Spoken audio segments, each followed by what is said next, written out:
Hello students and Jai Hind. I welcome you all to magnet brains, एक ऐसा platform जहां class 1 से लेकर क्लास 12 तक एंड बियॉन्ड सारा क्वालिटी एजुकेशनल कंटेंट आप लोगों तक एक्सक्लूसिवली फ्री ऑफ कॉस्ट लेकर आया जाता है। मतलब ये कि यहाँ कभी ऐसा नहीं होता कि आपको किसी पर्टिकुलर सब्जेक्ट के 1 या 2 चैप्टर एक्सेस करने के लिए मिले और उसके बाद आपसे ये बोला जाए कि भाई बचा हुआ कंटेंट अगर आपने देखना है तो उसके लिए या तो आपको किसी तरीके की कोई फीस देना पड़ेगी या फिर कोई पेड सब्सक्रिप्शन लेना पड़ेगा। ऐसा मैग्नेट ब्रेन्स पर नहीं होता। मैग्नेट ब्रेन्स प्रतिबद्ध है आप लोगों तक सारा quality educational content exclusively free of cost लेकर आने के लिए, जिसकी मदद से आप लोग ना सिर्फ अपने एग्जामिनेशन में अच्छे से अच्छा परफॉर्म कर सकें बल्कि साथ ही साथ आप लोग अपने करियर्स में अच्छे से अच्छा परफॉर्म कर सकें, अच्छे अच्छे पदों पर पहुंचे एंड देश की तरक्की और उन्नति में आप लोग भी अपना एक योगदान दें, आपका भी अपना एक कंट्रीब्यूशन हो। यही मैग्नेट ब्रेन्स का ध्येय है और इसी को ध्यान में रखकर हम लोग आगे बढ़ रहे हैं एंड इसी नोट पर हम अपने आज के सेशन की शुरुआत करेंगे।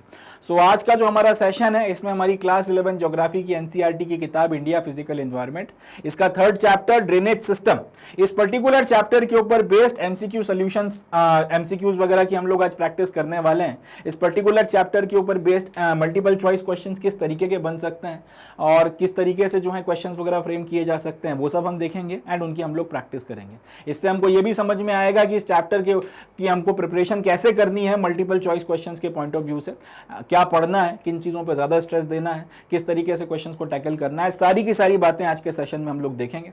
इंपॉर्टेंट सेशन है, इंटरेस्टिंग सेशन है, काफ़ी कुछ सीखने को मिलेगा, काफ़ी सारी चीज़ें जानने को मिलेंगी। So now without any further ado ये भी बिगिन। चलें शुरू करते हैं।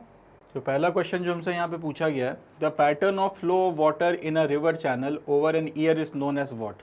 मतलब ये कि एक रिवर का जो चैनल है उसमें पानी जो फ्लो कर रहा है उसका जो पैटर्न है, सालों साल जो पानी एक पर्टिकुलर रिवर के चैनल में फ्लो करता है उसके पैटर्न को किस नाम से जाना जाता है।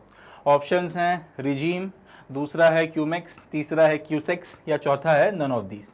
इसका सही जवाब क्या हो जाएगा? इसका सही जवाब हो जाएगा रिजीम। इसको याद रखिएगा, जो फ्लो करने का पैटर्न होता है किसी भी रिवर का, अपने जो उसका चैनल है उसमें वो जिस तरीके से सालों साल से फ्लो करता चला जा रहा है, इस पर्टिकुलर पैटर्न को क्या कहा जाता है? इसे रिजीम बोला जाता है। क्वेश्चन नंबर 1 का सही जवाब ऑप्शन नंबर ए है। अगला question, cumecs is measured. Cumecs को मेजर, जब क्यूमेक्स जो है वो क्या क्या मेजर करता है ये हमको बताना है। क्यूमेक्स या फिर जो हम लोग जब बोलते हैं कि जो टर्म है क्यूमेक्स, इसमें क्या क्या चीज़ें आ जाती हैं, इसके मेजरमेंट में किन चीज़ों को काउंट किया जाता है। ऑप्शंस हैं क्यूबिक फुट पर सेकेंड, दूसरा है क्यूबिक मीटर्स पर सेकेंड, तीसरा है इन स्क्वायर मीटर्स एंड चौथा है नन ऑफ दीज। इसका सही जवाब क्या होगा? इसका सही जवाब होगा क्यूबिक मीटर्स पर सेकेंड, या फिर इसको अगर सिंपली भाषा में लिखना हो तो मीटर क्यूब पर सेकेंड। इसको आप क्यूबिक मीटर भी पढ़ सकते हैं, इसको आप मीटर क्यूब भी पढ़ सकते हैं प्रति सेकंड। दूसरे शब्दों में हम लोग ये बोल सकते हैं कि क्यूमैक्स में हम लोग वॉल्यूम मेजर करते हैं। अब एक सवाल आप ये पूछ सकते हो कि क्यूमैक्स जैसा फैंसी टर्म इस्तेमाल करने की ज़रूरत क्या पड़ रही है? मीटर क्यूब पर सेकंड बोल दीजिए, क्योंकि जनरली जब हम लोग मैथ्स वगैरह पढ़ते हैं तब तो इसी तरीके के टर्म्स का इस्तेमाल किया जाता है, मीटर क्यूब पर सेकंड या क्यूबिक मीटर पर सेकंड। इसका जवाब यह है कि क्यूमैक्स में जब मेजरमेंट होता है तो या तो आपने किसी डैम की मदद से कितना पानी रोकना है, कितना छोड़ना है, या किसी नदी में कितना आपका वाटर का फ्लो बढ़ेगा, घटेगा, बह रहा है, इन सारी बातों को पता करने के लिए क्यूमेक्स का इस्तेमाल किया जाता है। अब ये जो क्वांटिटी है वो इतनी ज़्यादा लार्ज है, उसके लिए मीटर क्यूब पर सेकंड, क्यूबिक मीटर पर सेकंड बार बार बोलना, एक तो आपकी पूरी जो इक्वेशंस हैं, जो पूरे कैलकुलेशंस हैं उसमें सही नहीं है। इसके अलावा वो इम्प्रैक्टिकल सा हो जाता है, आपको कन्वीनियंट नहीं लगता, इसलिए उसके लिए अपने आप में एक अलग उन्होंने भाषावली इस्तेमाल करना शुरू कर दी, एक नया टर्म निकाल दिया, वो रख दी, वो है क्यूमेक्स। तो क्यूमेक्स का मतलब क्या है? क्यूबिक मीटर्स पर सेकंड। चले अगला question number 3, when the shape of drainage system resembles branches of a tree it is called। यानी कि अगर एक पर्टिकुलर नदी है, अब उसके जो फ्लो का पैटर्न है, उसका जो ड्रेनेज सिस्टम है उसमें उसका जो नदी फ्लो कर रही है उसका पैटर्न एक पेड़ की शाखाओं की तरह जब देखने को लगता है, या फिर अगर आप उसे एक सर्टेन हाइट से देखते हैं तो ऐसा फील होता है कि पेड़ की शाखाएं जा रही हैं, तो इस तरीके का जो ड्रेनेज पैटर्न है इसे किस नाम से, या ड्रेनेज सिस्टम जो है इसके इस पर्टिकुलर शेप को या इस पैटर्न को किस नाम से जाना जाता है। ऑप्शंस हैं डेंड्राइटिक ड्रेनेज पैटर्न, दूसरा है रेडियल ड्रेनेज पैटर्न, तीसरा है ट्रेलिस, चौथा है सेंट्रीपिटल ड्रेनेज सिस्टम। तो इसका सही जवाब क्या हो जाएगा? इसका सही जवाब हो जाएगा डेंड्राइटिक ड्रेनेज सिस्टम। यहीं से एक सवाल मैं आपसे पूछता हूं, अपने देश में जो नदियां बहती हैं नॉर्थ में, साउथ में, या फिर आपका हिमालय से जो नदियां बहती हैं और आपको पेनिनसुला में जो नदियां बहती हुई दिखती हैं, अब आप मुझे बताइए कि डेंड्राइटिक ड्रेनेज सिस्टम या फिर डेंड्राइटिक ड्रेनेज पैटर्न आपको कहां पे देखने को मिलता है, प्रोमिनेंटली किन नदियों में जो है देखने के लिए मिलता है? इसका जवाब मुझे आप कमेंट सेक्शन में करिएगा। तो क्वेश्चन नंबर 3 का सही जवाब हो गया option number A, dendritic drainage system. अगला question, the path on which the river flows along is called. The path on which the river flows along, यानी कि वो पाथ जिसपे एक आपका पूरा का पूरा रिवर फ्लो करता है उसको क्या बोला जाता है? ऑप्शन है river course, river flow, river channel या वाटरशेड। इसका सही जवाब हो जाएगा ऑप्शन नंबर ए, रिवर कोर्स। वो पाथ जिसके ऊपर वो पाथ जिससे आपको एक रिवर फ्लो करता हुआ दिखता है उसे हम लोग किस नाम से जानते हैं? उसे बोलते हैं रिवर कोर्स। अगला question number 5, which of the following river falls into Arabian sea. अब हमको ये बताना है इनमें से कौन सा रिवर जो है वो अरेबियन सी में फॉल करता है। ऑप्शंस महानदी, कृष्णा, नर्मदा, कावेरी। तो हमें पता है कि यहाँ पर जो 3 रिवर्स हैं, महानदी इसमें से जो आपकी 3 रिवर्स हैं, महानदी ये उड़ीसा के थ्रू होता हुआ बे ऑफ बंगाल में गिरता है। कृष्णा रिवर की बात की जाए तो ये भी वेस्टर्न घाट से शुरू होता है और अल्टीमेटली ये भी आपका बे ऑफ बंगाल में जाके गिरती हैं। कावेरी भी जो है आपका वेस्टर्न घाट से शुरू होती हैं और बे ऑफ बंगाल में जाके गिरती हैं। नर्मदा और ताप्ती अकेली ऐसी 2 रिवर्स हैं जो आपका बे ऑफ बंगाल में नहीं जाती, ये रिफ्ट वैलीज के थ्रू फ्लो होते हुए अरेबियन सी में जाके गिरती हैं। In fact most of the peninsular river जो हैं, जो बड़े बड़े आपके पेनिनसुलर रिवर्स हैं, वो वेस्ट से शुरू होकर ईस्ट की तरफ में फ्लो करते हैं, या फिर यूँ बोलूँ कि वेस्टर्न घाट्स की तरफ से शुरू होते हुए वो आपको बे ऑफ बंगाल की तरफ जाते हैं, क्योंकि पेनिनसुलर प्लेट्यू का जनरल टिल्ट आपको उस तरफ देखने के लिए मिलता है। मगर नर्मदा और तापी की बात की जाए या ताप्ती की बात की जाए तो ये जो है बहुत शैलो या फिर रिफ्ट नैरो वैलीज वगैरह से, जो बहुत गहरी और सकरी खाइयां हैं, उनके थ्रू अपना फ्लो होना शुरू करती हैं और उसके बाद में एक लंबा डिस्टेंस कवर करते हुए वेस्ट से ईस्ट की तरफ में, ये ईस्ट से वेस्ट की तरफ में फ्लो करते हुए अरेबियन सी में जाके गिरती हैं। तो ये अपने को ध्यान रखना है। चलें आगे बढ़ते हैं। सही जवाब जो है इस पर्टिकुलर सवाल का वो हो जाएगा ऑप्शन नंबर सी। इनमें से कौन सा रिवर अरेबियन सी में गिरता है? नर्मदा।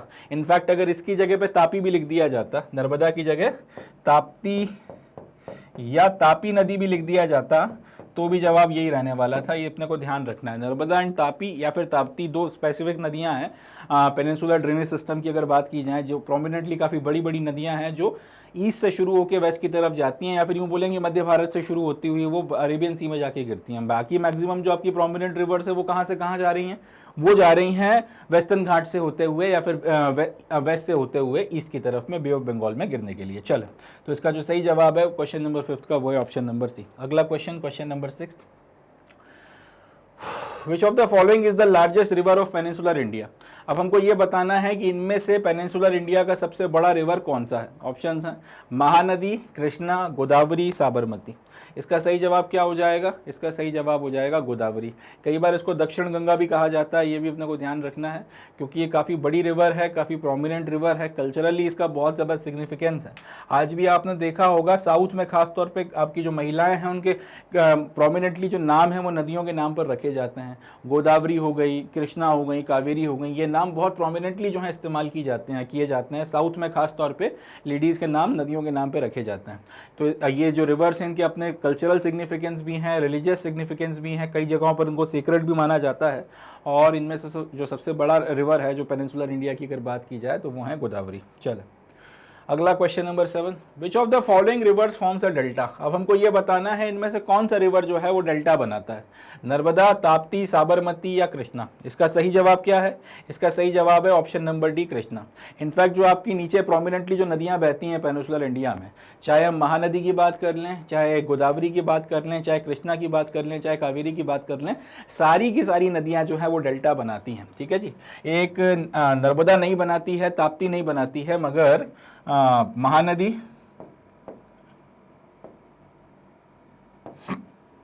गोदावरी,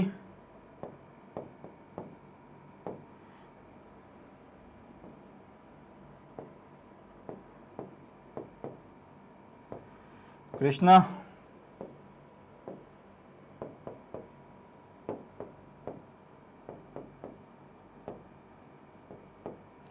कावेरी, ये चारों नदियां जो हैं बड़े प्रोमिनेंट डेल्टास बनाती हैं। डेल्टास वगैरह बनाते हुए ये अपना बे ऑफ बंगाल में गिरती हैं।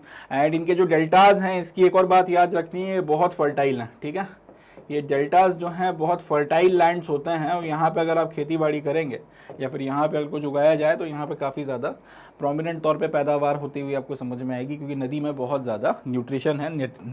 आपकी जो रिवर है उस रिवर के चलते वहाँ की जो पूरी ज़मीन हो गई है डेल्टा की, इसमें बहुत ज़्यादा न्यूट्रिशन है, काफ़ी ज़्यादा इसमें उर्वरा क्षमता जो है बढ़ गई है। क्वेश्चन नंबर 7 का सही जवाब ऑप्शन नंबर डी है। अगला question number 8, which of the following river is called दक्षिण गंगा। अब हमको ये बताना है इनमें से कौन से रिवर को दक्षिण गंगा के नाम से जाना जाता है। ऑप्शंस महानदी, कृष्णा, गोदावरी, साबरमती। तो मैंने थोड़ी देर पहले आपको जवाब दे ही दिया था कि गोदावरी क्योंकि सबसे बड़ी नदी है आपका पेनिनसुलर इंडिया की, तो इनको दक्षिण गंगा के नाम से भी जाना जाता है। क्वेश्चन नंबर 8 का सही जवाब है option number C. Question number 9, name the westernmost and the longest tributary of river Ganga. River Ganga की सबसे ज्यादा दक्षिण की तरफ आपका पश्चिम की तरफ से आने वाली, या फिर यूं बोलूं कि वेस्ट में सबसे ज्यादा आपका जो है लंबा, सबसे ज्यादा वेस्ट में आपका डिस्टेंस कवर करके आने वाली, या सबसे ज्यादा वेस्टर्न मोस्ट एक्सटेंड रखने वाली, और साथ ही साथ सबसे बड़ी ट्रिब्यूटरी जो माँ गंगा की है वो कौन सी है, हमको ये बताना है। तो दो चीजें हैं, एक तो सबसे ज्यादा वेस्टर्न मोस्ट, अगर हम लोग डायरेक्शन के हिसाब से देखें तो वेस्ट में सबसे ज्यादा डिस्टेंस कवर, वेस्ट से की तरफ से कौन सी रिवर सबसे ज्यादा डिस्टेंस कवर करती हुई आ रही है वो, और दूसरा ये कि सबसे लॉन्गेस्ट ट्रिब्यूटरी जो है वेस्टर्न मोस्ट होने के साथ साथ वो कौन सी है। ऑप्शंस हैं कोसी, रामगंगा, गंडक, यमुना। तो सबसे western most and the longest tributary of river Ganga ये हमको बताना है। देख लीजिए, ये अगर आपकी रिवर गंगा है तो इनके वेस्ट में अगर आप जाएं, ये अगर ईस्ट मान लेते हैं और ये आपका वेस्ट मान लेते हैं, तो वेस्ट में सबसे ज्यादा डिस्टेंस पे एक कंडीशन, दूसरी कंडीशन ये कि साथ ही साथ सबसे ज्यादा लंबी। तो सबसे ज्यादा वेस्टर्न मोस्ट प्लस सबसे ज्यादा लॉन्गेस्ट आपकी जो रिवर है, जो ट्रिब्यूटरी है गंगा रिवर की, वो हमको बताना है इनमें से कौन सी। कोसी, रामगंगा, गंडक, यमुना। सही जवाब हो जाएगा option number D, Yamuna. Yamuna एक तो लॉन्गेस्ट ट्रिब्यूटरी है, साथ ही साथ वो लॉन्गेस्ट होने के साथ साथ वेस्टर्न मोस्ट भी है। चले क्वेश्चन नंबर 10 देखते हैं। बाय विच नेम इस river Brahmaputra known in Tibet. अब अपने को ये बताना है कि ब्रह्मपुत्र रिवर जो है वो तिब्बत में किस नाम से जाना जाता है। ऑप्शंस दियांग, दिबांग, शांसी या सांगपो। तो इसका जो सही जवाब है वो है सांगपो। कई जगहों पे सांगपो के आगे एक टी भी लगाया जाता है, और टी जो है वो साइलेंट है, पढ़ा उसे नहीं जाता, मगर टी सांगपो नहीं पढ़ा जाता, मगर कई जगहों पे टी भी लगाया जाता है। तो अगर सांगपो की जगह पे आपको सांगपो के पहले एक टी लगा हुआ देखने को मिले कहीं पर और पढ़ा उसे सांगपो जाए, तो भी वो बात वही पड़ेगी, टी साइलेंट होता है। तो ये अपने को याद रखना है। ब्रह्मपुत्र रिवर जो है तिब्बत में किस नाम से जानी जाती है, सांगपो नदी के नाम से जानी जाती है। क्वेश्चन नंबर 10 का सही जवाब हो जाएगा ऑप्शन नंबर डी। अगला question number 11, which river has formed Sundarban delta. अब ये बताना है कि सुंदरबन डेल्टा जो है इनमें से कौन से रिवर की मदद से बना है, या कौन से रिवर ने सुंदरबन डेल्टा बनाया है। डेल्टा का मतलब क्या, जब एक रिवर ओशियन में गिरने के पहले कई सारी डिस्ट्रीब्यूटरीज में टूट जाता है और उसके चलते कुछ इस तरीके का पैटर्न बनता है। लेट्स से ये रिवर आ रहा है, अब वो कई सारी आपकी ट्रिब्यूटरीज में, डिस्ट्रीब्यूटरीज में इस तरह से टूट गया और उसके बाद जाके वो समुद्र में गिरा है। तो ये जो पूरा क्षेत्र आपका बनकर तैयार होता है, इसमें आपको एक ऑलमोस्ट इर्रेगुलर ट्राइंगल जैसा स्ट्रक्चर देखने को मिलने लगता है, जहां पर किन्हीं भी दो धाराओं के बीच की नदी, बीच की जो जमीन है वो जबरदस्त रूप से फर्टाइल होती है। पूरी की पूरी चीज क्या कहलाती है, डेल्टा कहलाती है। हमने देखा कि पेनिनसुला में बहने वाली जो प्रोमिनेंट रिवर्स हैं वो सबकी सब डेल्टा बना रही हैं। मेजर जो या फिर मोस्ट ऑफ द रिवर जो है वो डेल्टा, आपका डेल्टा बना रही हैं। अब अपने को ये बताना है सुंदरबन डेल्टा जो है वो इनमें से किसके द्वारा बनाया गया, गंगा, कृष्णा, गोदावरी, साबरमती। तो इसका सही जवाब हो जाएगा ऑप्शन नंबर ए, गंगा।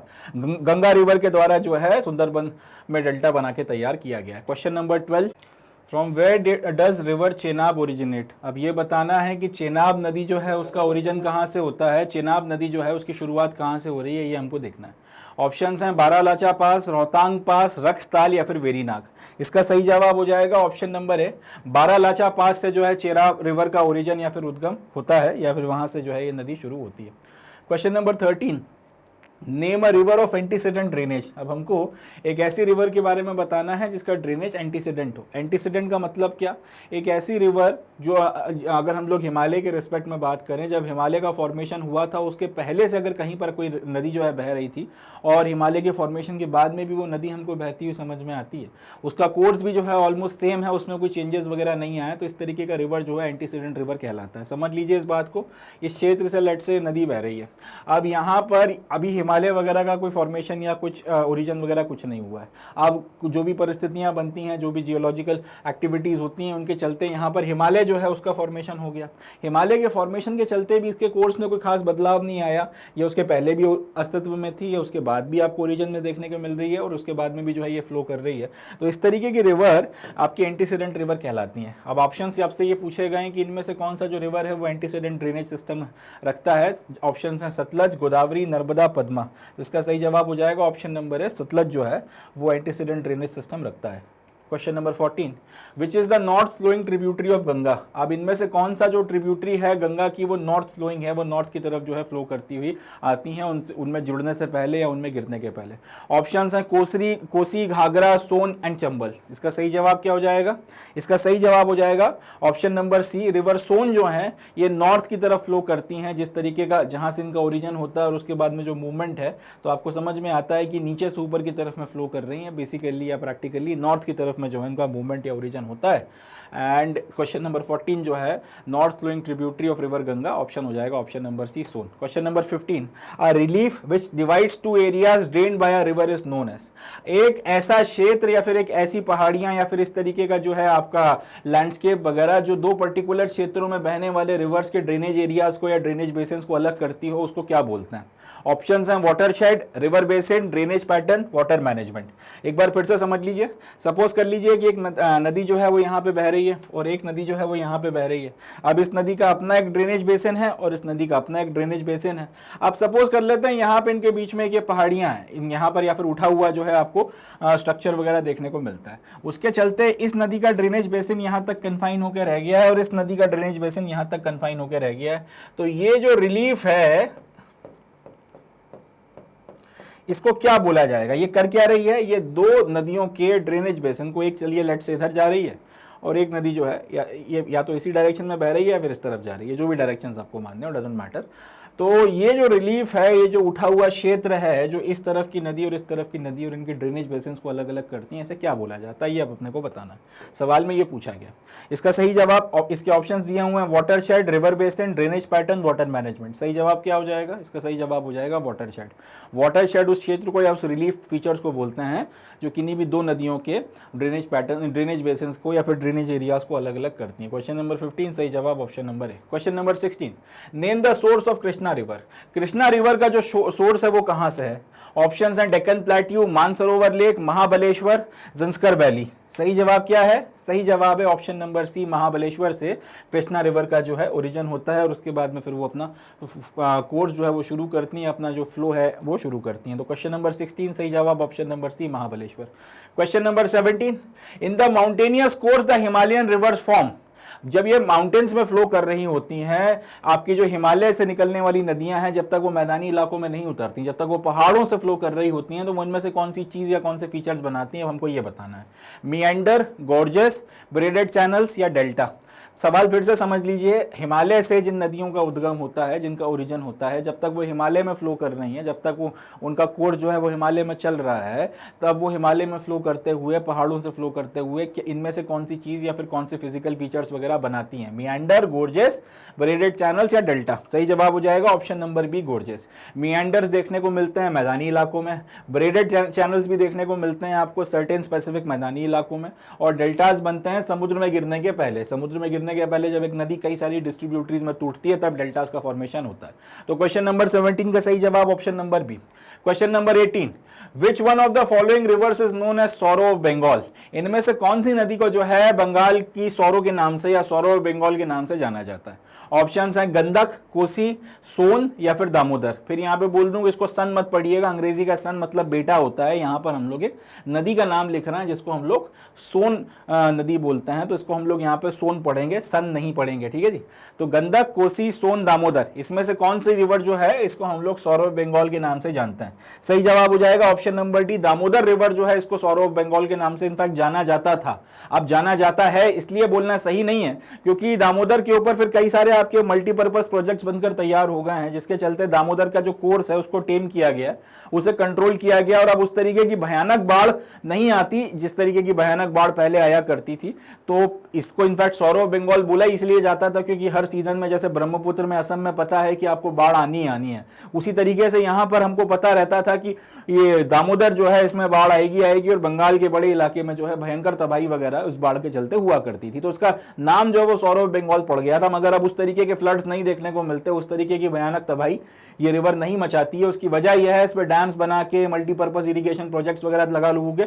अब लोगों ने किया है, हमने इसको टेम कर लिया, हमने इसके कोर्स को जो है थोड़ा सा कंट्रोल कर लिया। तो question number 18, sorrow of Bengal जिसका जो वो कहलाती थी उसका नाम क्या है? दामोदर। मगर ये कहलाया करती थी, आज की तारीख में इसको सौरो ऑफ बंगाल कहने का सेंस नहीं बनता। Question number 19, what is the source of Jhelum river. अब हमको यह बताना है कि झेलम रिवर जो है उसका सोर्स कहां है, झेलम रिवर की शुरुआत कहां से होती है। ऑप्शंस हैं Zanskar valley, Mansarovar lake, western Ghats, Pir Panjal range. इसका सही जवाब हो जाएगा Pir Panjal range. In fact Jhelum river जो है पीर पंजल में वेरीनाग करके एक जगह है, वहां से जो है शुरू होती है, वहां से ये नदी आपको वहां से इसका उद्गम होता है और उसके बाद में फिर ये फ्लो करना शुरू करती है। क्वेश्चन नंबर 19 सही जवाब ऑप्शन नंबर डी। अगला आता है question number 20, which region has the youngest reverse in India. अब हमको यह बताना है कि इनमें से कौन से क्षेत्र में हिंदुस्तान की सबसे ज्यादा यंगेस्ट रिवर्स पाई जाती हैं। Options eastern Ghats, western Ghats, Himalaya या डेक्कन प्लेट्यू। तो इसका सही जवाब क्या है, इसका सही जवाब है हिमालय में हिंदुस्तान की सबसे ज्यादा यंगेस्ट रिवर्स आपको देखने को मिलती हैं। उल्टा करके पूछ लूं कि सबसे ज्यादा मैच्योर रिवर्स कहां पे देखने को मिलती हैं, तो सबसे ज्यादा मैच्योर रिवर्स पेनिनसुलर प्लेट्यू में देखने को मिलती हैं, जिनमें से मेजॉरिटी की शुरुआत वेस्टर्न घाट्स में से होती है। तो अब उस केस में अगर देखा जाए तो वेस्टर्न घाट जो है वो सही जवाब हो जाएगा। हालांकि ईस्टर्न घाट से भी कई सारी पुरानी नदियां जो है फ्लो कर रही हैं, डेक्कन प्लेट्यू से भी फ्लो कर रही हैं, मगर ओवरऑल अगर पूछा जाए तो फिर उस केस में सबसे पुरानी नदियों के जवाब में वेस्टर्न घाट्स हो जाएगा। मगर यहां पे अगर सबसे यंगेस्ट की बात की जाए तो हिमालयन रिवर्स है। चल इनफैक्ट हिमालयाज की जो नदियां हैं ये अभी अपने इतने यूथफुल स्टेजेस वगैरह में हैं कि वो जो सारी की सारी कैरेक्टरिस्टिक्स आपको एक नई नदी के या फिर एक यूथफुल नदी में देखने को मिलती हैं, वो सारी की सारी एक्टिविटीज आपके रिफ्ट वैलीज हो गई या फिर जो आपके डीप गोर्जेस हो गए, ये सारी की सारी चीज़ें आपको देखने को मिलती हैं। तो हिमालय में जो आपकी रिवर्स वगैरह हैं वो सबसे ज़्यादा यंगेस्ट रिवर्स हैं, अपने को याद रखना है। क्वेश्चन नंबर 20 सही जवाब है ऑप्शन नंबर सी। अगला question number 21, river Kaveri flows through. Kaveri नदी जो है वो इनमें से कितने राज्यों में से फ्लो कर जाती है, ये हमको बताना है। ऑप्शंस आपके सामने दिए हुए हैं। Option number A Madhya Pradesh, Maharashtra and Gujarat. दूसरा है option number B Bihar, Orissa and west Bengal. तीसरा है option number C Madhya Pradesh, Gujarat and Rajasthan. And चौथा है option number D Karnataka, Kerala या फिर केरला एंड तमिलनाडु। तो कावेरी नदी जो है प्रोमिनेंटली कर्नाटक और तमिलनाडु से फ्लो करती हैं, थोड़ा बहुत केरला का हिस्सा टच करती हैं और कुछ हिस्सा जो है पुडुचेरी या पौंडीचेरी जो यूनियन टेरिटरी है उसका भी टच किया जाता है। तो सही जवाब क्या हो जाएगा, option number D Karnataka, Kerala and Tamil Nadu. अब ये पूरा जब हमने कोर्स डिस्कस किया था तो मैप देखा था, उस पर हमको ये तो पता है कि कर्नाटक और तमिलनाडु से प्रोमिनेंट हिस्सा बहता है। इनफैक्ट कावेरी के वाटर को लेकर डिस्प्यूट भी है कर्नाटक और तमिलनाडु में, बट थोड़ा सा हिस्सा केरल का भी टच करती हैं और थोड़ा सा पौंडीचेरी या पुडुचेरी जो यूनियन टेरिटरी है वहां से भी फ्लो करती है। तो question number 21 option number D is the right answer. Question number 22, name the main watershed of peninsular reverse. अब पेनिनसुलर रिवर्स का जो मेन वाटरशेड है वो क्या है, या फिर यूं बोलूं कि पेनिनसुला में जो नदियां हैं जिनमें से कुछ आपका ईस्ट की तरफ में फ्लो कर रही हैं और कुछ नदियां हैं जो थोड़ा बहुत डिस्टेंस ट्रैवल कर वेस्ट की तरफ फ्लो कर रही हैं, इनके आपका जो ड्रेनेज, इनके जो ड्रेनेज बेसिन्स हैं उनको डिवाइड करने वाला जो मेन रिलीफ है या जो मेन फीचर है वो कौन सा है, अब हमको ये बताना है। तो मेन वाटरशेड जो पेनिनसुलर रिवर्स का है, ऑप्शंस दिए हुए हैं वो कौन सा है, ऑप्शंस दिए हुए हैं Deccan plateau, western Ghats, eastern Ghats या हिमालयन माउंटेन्स। इसका सही जवाब हो जाएगा option number B western Ghats. देख लेते हैं इसे, ये आपका पेनिनसुला है, पेनिनसुला में ये वेस्टर्न घाट्स हैं। वेस्टर्न घाट से आपकी जो मेजर रिवर्स हैं इनका ओरिजिन आपको होता हुआ दिखता है। इनमें ऐसे कुछ रिवर्स जो हैं या जो प्रोमिनेंटली जो बड़ी बड़ी रिवर्स हैं वो बे ऑफ बंगाल की तरफ जाती हैं और छोटे छोटे रिवलेट्स या फिर रिल्स जो हैं वो आपका अरेबियन सी की तरफ में जाते हैं। तो ये वेस्टर्न घाट हो गया। वेस्टर्न घाट से जो बड़ी बड़ी प्रोमिनेंट रिवर्स हैं जिनका ओरिजिन होता है वो बे ऑफ बंगाल की तरफ जा रही हैं। छोटे छोटे रिल्स या रिवलेट्स वगैरह जो हैं वो अरेबियन सी में जाके गिरते हैं। अब ये जो पूरा का पूरा आपकी पर्वत श्रृंखला है ये इनके बीच में वाटरशेड का काम करता है या फिर इनके ड्रेनेज बेसिन को इनके ड्रेनेज बेसिन से अलग करता है। ये अपने को याद रखना है, ये एक इंपॉर्टेंट क्वेश्चन है, ये सवाल पूछा जा सकता है। Name the main watershed of peninsular reverse. तो पेनिनसुलर रिवर्स का मेन वाटरशेड कौन सा है, western Ghats. Question number 23, name the source of river Indus. अब हमको रिवर इंदस जो है सिंधु रिवर जो है उसके सोर्स को उसका सोर्स कौन सा है ये बताना है। ऑप्शंस हैं डेक्कन प्लेट्यू, कैलाश रेंजेस, गंगोत्री या फिर जंस्कर वैली।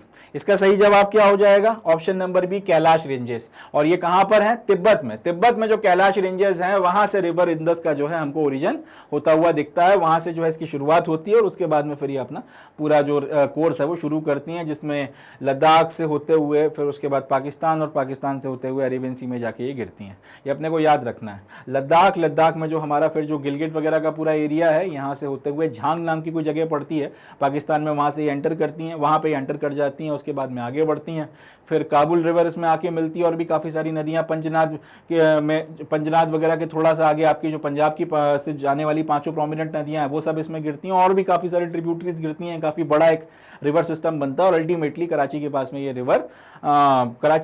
रिवर जाके फिर अरेबियन सी में गिर जाता है। तो उसका जो सही जवाब है कि ओरिजिन कहाँ से होता है रिवर इंदस का, option number B Kailash ranges is the right answer. Question number 24, name an important river of peninsular India forming an estuary at its mouth. अब इनमें से कौन सी जो पेनिनसुलर इंडिया की इंपॉर्टेंट रिवर है जो अपने माउथ पर अल्टीमेटली जब वो ओशन में गिरने वाली होती है तो उसके पहले वो एक एस्चुअरी बनाती है। एस्चुअरी क्या होती है? वो छोटा सा नैरो पैसेज होता है जिसके तहत आपका जो मीठा पानी है रिवर का वो ओशन के खारे पानी में मिल रहा होता है, या फिर इस मीठे पानी में ओशन का खारा पानी आके मिलता है, एक पूरा का पूरा क्षेत्र जो है डेवलप होता है। यहाँ पे मैंग्रोव्स वगैरह की अच्छी खासी ग्रोथ होती है, हुई हमको समझ में आती है। तो ऐसा कौन सा प्रोमिनेंट रिवर है पेनिनसुलर इंडिया में जो इसके माउथ पर एस्चुअरी बनाता है? ऑप्शन है गंगा, गोदावरी, नर्मदा, पद्मा। सही जवाब हो जाएगा option number C, Narmada. Question number 25, the tributary of Indus river is, इनमें से आप कौन सी रिवर जो है इंदस रिवर की ट्रिब्यूटरी है ये हमको बताना है। ऑप्शंस कोसी, झेलम, पद्मा या फिर तुंगभद्रा। इसका सही जवाब क्या है? इसका सही जवाब है option number B, Jhelum. Jhelum river जो है वो प्रोमिनेंट ट्रिब्यूटरी है इंदस रिवर की। चलें आगे बढ़ते हैं। So with this we come to end of today's session. इसी के साथ अपना जो ये सेशन है यहाँ पर समाप्त होता है।